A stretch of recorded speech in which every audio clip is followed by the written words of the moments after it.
A paz do Senhor, meus amados e queridos irmãos, tudo na bênção? Aqui, pastor Heber Ramos. Estamos aqui para assistir a quarta parte de uma série de estudos sobre casamento. A minha esposa esteve ministrando sobre fortificando o casamento. Nós já disponibilizamos a parte 1, disponibilizamos a parte 2 e disponibilizamos a parte 3. Os links estão aqui embaixo, tanto da parte 1, parte 2, parte 3. Eu estou te dando gratuitamente um PDF. Basta clicar aqui embaixo e você vai baixar o seu PDF e você vai ser muito edificado. Estou também divulgando esse e-book. Esse e-book vai complementar todo esse estudo. Você pode estar adquirindo pela Hotmart pelo um preço de R$19,90. A Hotmart na hora vai te liberar e Deus vai abençoar sua vida. Então vamos para a quarta parte desta palavra e que Deus te abençoe em nome de Jesus. Amém. E o último para fechar esse tópico, cuide-se bem. Você precisa se cuidar, o seu cônjuge vai cuidar de você, mas você precisa se cuidar. Cuidar da sua alimentação, do seu corpo e cuidar da sua mente, das suas emoções. A gente negligencia isso muitas vezes. É ou não é, irmãos? Cuide de você. Como eu vou conseguir cuidar bem do Heber se eu não estiver bem, se eu não cuidar bem de mim? Tem como? Não tem, irmãos. Como eu vou lidar bem com as emoções do Heber se eu não lido bem nem com as minhas? Se eu não estou atenta a mim mesma, ao que me faz bem, ao que não me faz? Cuide de você. Tenha prazer de cuidar de você. Nós precisamos nos cuidar. Olhar para a gente com bons olhos. Cuidar da nossa aparência, da nossa higiene e da nossa mente. Quando você está com problema no coração, o que você faz? Procura quem? Um cardiologista. Você quebrou o pé, você procura quem? Qual a dificuldade de cuidar da cabeça e dos sentimentos? Antigamente, quando alguém falava assim, olha, você precisa seriamente ir no psicólogo. O que é que a gente ouvia? Eu não sou doido. Ixi, eu ouvi isso demais, irmãos, lá em casa. Eu já falei isso algumas vezes também. Eu não sou doido. Irmãos, a nossa mente faz parte de todo esse conjunto. E é ela quem comanda todo o resto. Se a nossa mente vai mal, tudo vai mal. Tudo vai mal, então cuide. Vamos cuidar de mim, de você. Nós somos parte importante dessa equação. Próximo ponto negativo. Próxima causa de divórcio. Infidelidade e adultério. Isso é óbvio, né, irmãos? Isso é óbvio. Estava em todos os artigos que eu li. O que é a infidelidade? O rompimento da fé. Rompimento, quebra da fé, da convicção. É isso que é a infidelidade. E o que é o adultério? É a infidelidade conjugal. Infidelidade conjugal. E analisando, eu sempre tive essa convicção, porque assim, irmãos, eu não vim... Quanto tempo eu tenho ainda, gente? Me ajuda. Quanto tempo, pastor? 10 minutos? Então, vamos lá. Eu não nasci num lar evangélico, num lar evangélico. A minha família não era estruturada. E eu tinha muito medo de ingressar em relacionamentos e me sentir excluída, abandonada, como eu havia me sentido na separação dos meus pais. E o meu pai, de forma particular, ele tinha um problema muito grande com mulheres. Então, era algo que era presente na minha juventude. Eu era maior, mais velha, então eu acompanhei muito o sofrimento da minha mãe nesse quesito. Então, o que acontece? Isso me gerou alguns traumas, algumas dores. Porque o adultério, essa infidelidade, o que é adultério? Ele vem do verbo adulterar, modificar, corromper, desviar o propósito. Então, isso reflete não só no cônjuge, mas em toda a família. Isso é claro.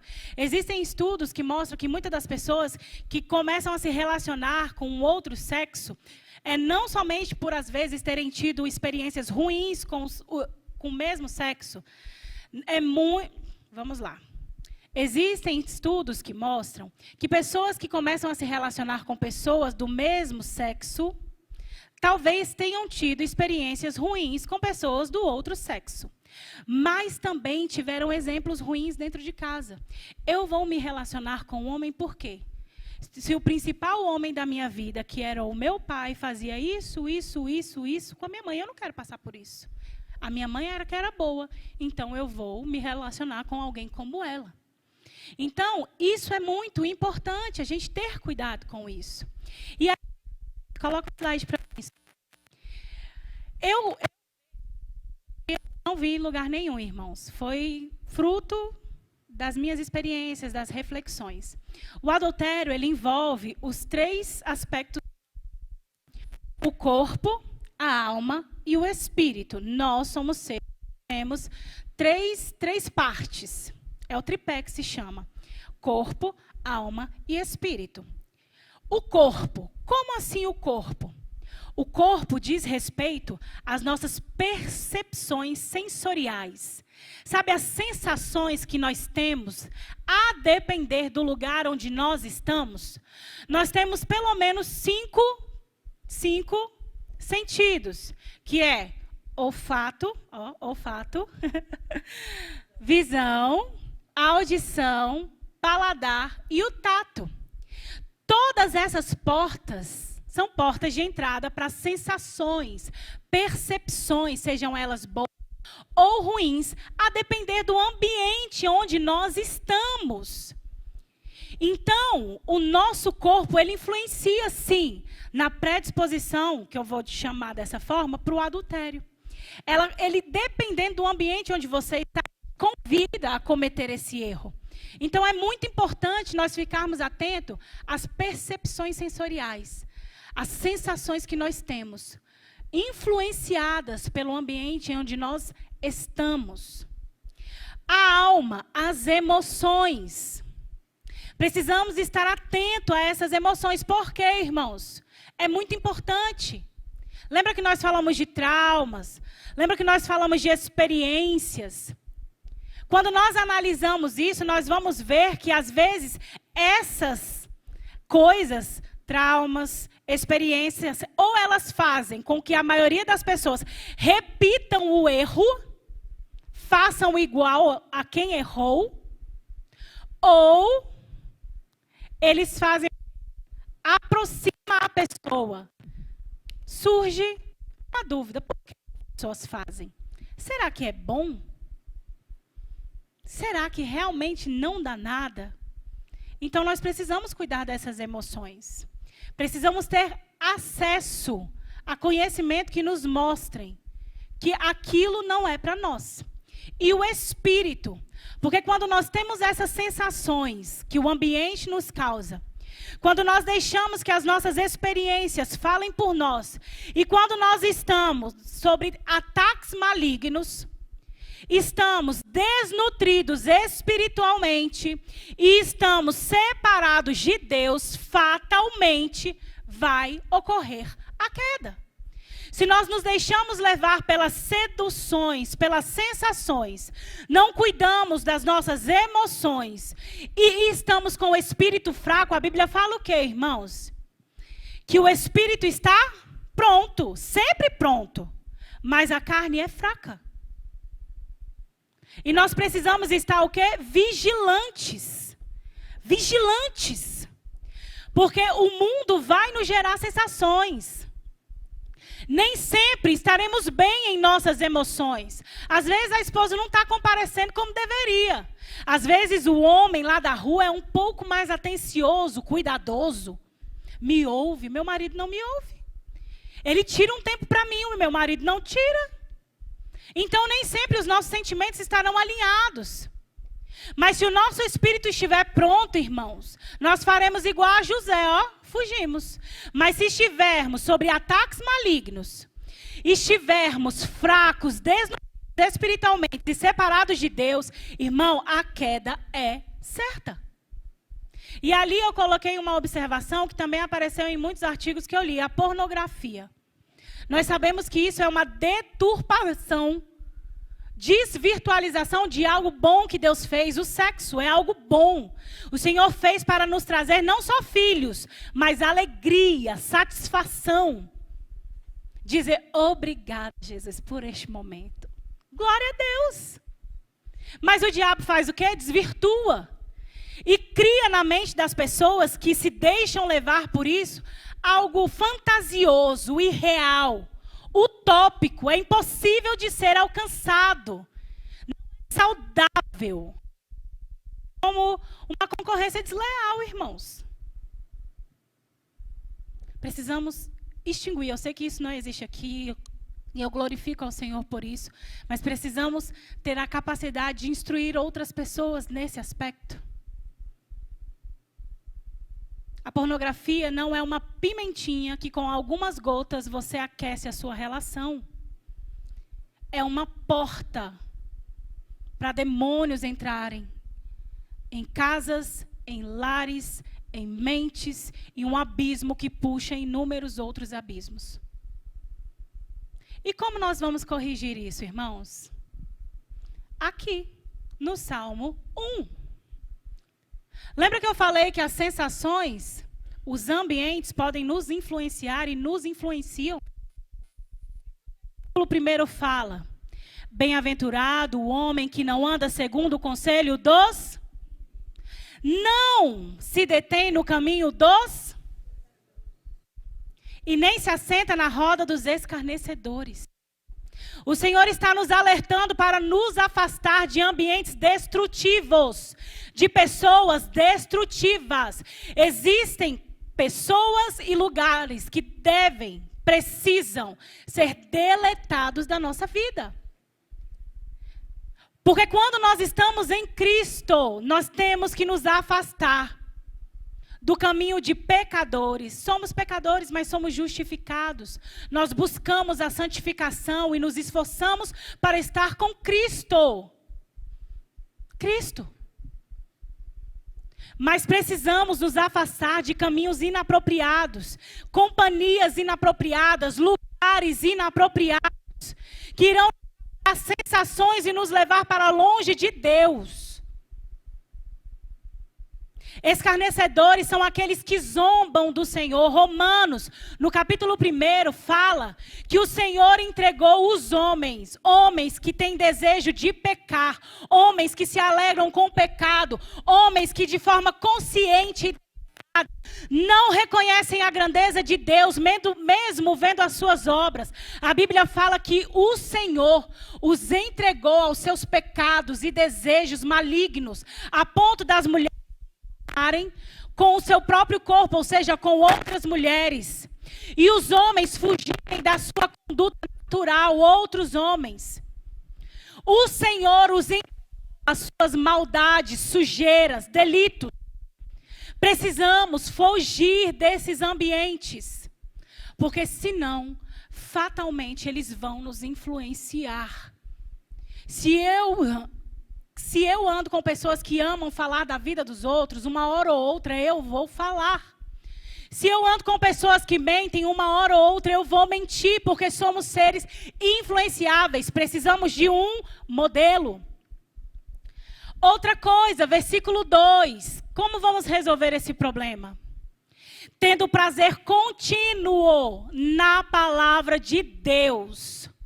É decidir, dia após dia, crescer em conhecimento e graça. Dar na palavra. Irmãos, a palavra tem tudo que a gente precisa. É finanças? A palavra tem. Relacionamento interpessoal? A palavra tem. Direito? A palavra tem. Filhos? A palavra tem. Relacionamento, você e você, a palavra tem. Relacionamento com Deus, a palavra tem. Me diga a necessidade que eu vou dizer, a palavra tem. Então, se nós nos aproximamos dessa palavra, uma árvore para crescer saudável, o versículo 3 fala, ele será como uma árvore plantada junto às águas, que vai dar o seu fruto no momento certo. As suas folhas estão sempre vistosas e verdes. Irmãos, uma árvore para crescer assim, ele precisa de água, de sais minerais, de luz.